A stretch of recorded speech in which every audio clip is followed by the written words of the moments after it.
Приветствую всех на канале Путь Инвестора, с вами Артем, и в этом ролике вы узнаете, стоит ли инвестировать вместе с ARK Invest и Кэти Вуд. Самый главный вопрос, который нас сейчас интересует, это стоит ли сейчас входить в этот фонд, учитывая, что в прошлом году он вырос на 175% в целом, а отдельные бумаги, такие как, например, ARK Genomic Revolution ETF, показал рост с мартовского дна на 376%. Правда, сейчас он серьезно корректируется, и обратите внимание, какие объемы мы с вами видим, самые высокие. Это говорит о том, что инвесторы начинают фиксировать прибыль, соответственно, изымают свои деньги из этого ETF. Конечно, не у всех в нашей стране есть возможность инвестировать непосредственно в фонды ETF, но, по крайней мере, все, что буду я говорить о фондах, будет касаться и о конкретных компаниях, которые в него входят. К примеру, Tesla, Nvidia, Square, Roku, CRISPR, Pure Storage, LendingTree, Teladoc и так далее. Ну и давайте перейдем непосредственно к рискам. Первый риск будет общий, это бычий рынок 2020 года. Обратите внимание, по статистике с 1932 года, 2020 год оказался на втором месте по прибыльности индекса S&P 500, 75%. Лучше этого года был только 1932 год, 78%. Есть такая поговорка: не путайте бычий рынок и гениальность свою. Вот здесь может быть то же самое, то есть все выросло, и на фоне этого просто больше стал аппетит к риску, и за счет этого выросли компании, которые входят в фонд ARK Invest.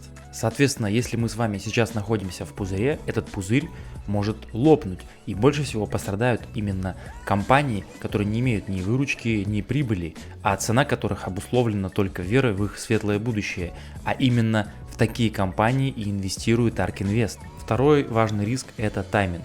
Что здесь имеется в виду? Кэти Вуд выбрала 5 технологий будущего, в которые она уже инвестирует. Это искусственный интеллект, хранение энергии, роботы, редактирование генома человека и блокчейн-технологии. Но вопрос: эти технологии в ближайшее время будут монетизированы и будут приносить прибыль? У меня большие сомнения. К примеру, какие-то технологии будут приносить, скорее всего, прибыль в ближайшем будущем. Какие-то будут в среднесрочной перспективе, а какие-то в очень далеком будущем. Именно поэтому здесь важное внимание надо уделить конкретным компаниям и вашему личному видению, какие из этих областей в ближайшее время начнут приносить настоящие деньги. Третий риск – это скорее предостережение от гуру, от такого человека, как Джон Богл. Это инвестор, ключевой инвестор 2020 года, на мой взгляд, который сформулировал свои принципы и старался для обычных инвесторов, такие как мы. Один из его принципов гласит: опасайтесь звездных управляющих вашими инвестициями. Что здесь имеется в виду? Здесь имеется в виду, что мы с вами можем попасть в ловушку и очароваться самой Кэти Вуд, ее идеями и теми результатами, которые она показала в прошлом. Хотя, как известно, результаты инвестирования прошлого ничего не гарантируют в будущем. Об одном примере сейчас я вам расскажу. Постараюсь рассказать очень кратко. В 60-х годах рынок очень сильно рос, был бычий тренд.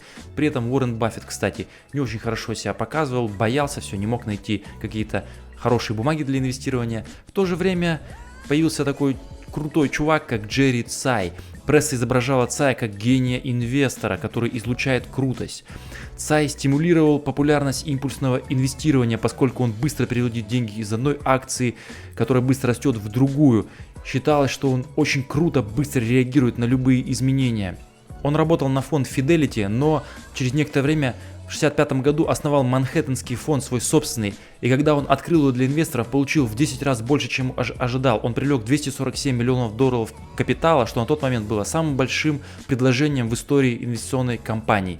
Инвестиционный фонд Манхэттенский начал торги в феврале 1966 года, когда индекс Dow Jones достиг пика десятилетия. Далее у него было 2 средних года, прежде чем производительность испарилась, а к июлю 1968 года Манхэттенский фонд занимал 6-е место среди фондов с худшими показателями. При этом для самого Джерри Цая все закончилось хорошо, он продал его за 30 миллионов долларов. Не так все закончилось хорошо для инвесторов этого фонда. Фонд обанкротился, потеряв 90% своей стоимости в последующие годы. На ваших экранах табличка за 2020 год, в котором мы видим процент, на который увеличились капиталы под управлением конкретных фондов. Обратите внимание, ARK Invest находится на первом месте, и капитал под его управлением за 2020 год увеличился на 1000%. На втором месте Global X с серьезным отставанием 57%, а в среднем ETF увеличились на 23% за 2020 год. Вот мы и подошли к четвертому риску, это хайп. В последнее время в фонд пришло очень много денег. Большая часть из этих денег так называемые горячие, которые быстро приходят, но они также могут быстро и уйти. Примеры в истории есть. Был такой фонд, он и сейчас есть, CGMFX.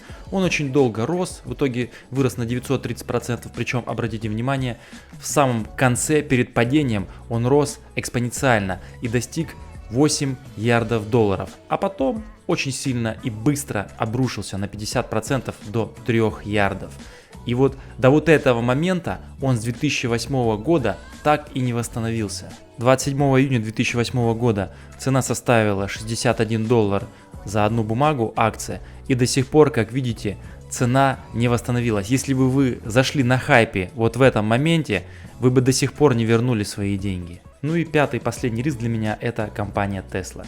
Почему? Потому что она занимает серьезную долю в портфеле ARK Invest, что-то порядка 8%. Компания очень спорная, и в цене сейчас заложены серьезные ожидания, которые не факт, что Tesla оправдает. При этом мы с вами недавно видели продажи инсайдеров брата Илона Маска. Также мы с вами понимаем, что если начнут деньги выходить из этого актива, это может спровоцировать, что деньги выйдут и вообще из фонда. То есть запустить может цепочку продаж, что негативно скажется на всем фонде ARK Invest, а также и в отдельных ETF-ах. Чтобы не делать ролик слишком длинным, в этом видео я вам рассказал 5 рисков, связанных с покупкой ETF от ARK Invest прямо сейчас. Но если хотите вы узнать причины, по которым стоит купить ARK Invest прямо сейчас, то поставьте лайки, и я вам запилю такой ролик. Скажу лишь, что я купил ARK Genomic Revolution ETF, и в следующем ролике могу вам рассказать о причинах своей покупки и о том, почему я верю именно в этот ETF. А если ролик этот был вам полезен, то не забудьте поставить лайк и подписаться. Всем спасибо за внимание, всем пока.